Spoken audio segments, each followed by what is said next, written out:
is moving deeply into the now. This is chapter 3 on page 47. It says, don't seek yourself in the mind.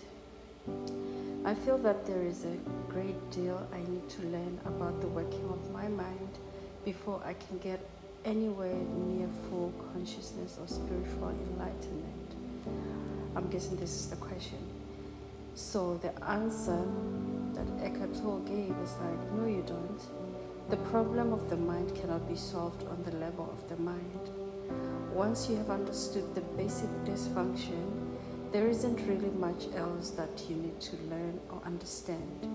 Studying the complexities of the mind may make you a good psychologist, but doing so won't take you beyond the mind. Just as the study of madness isn't enough to create sanity. You have already understood the basic mechanics of the unconscious state.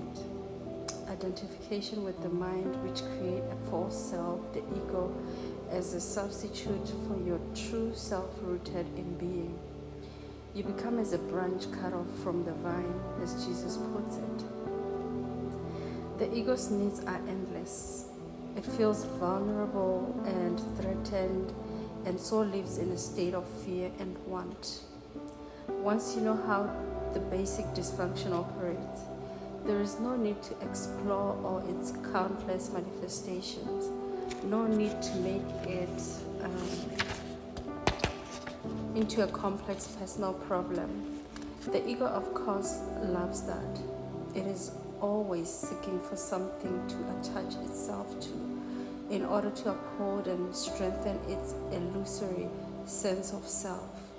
And it will readily attach itself to your problems. This is why, for so many people, a large part of their sense of self is intimately connected with their problems.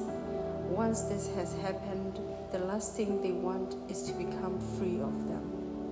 That would mean loss of self. There can be a great deal of unconscious ego investment in pain and suffering. So once you recognize the root of unconsciousness as identification with the mind, which of course includes the emotions, you step out of it. You become present.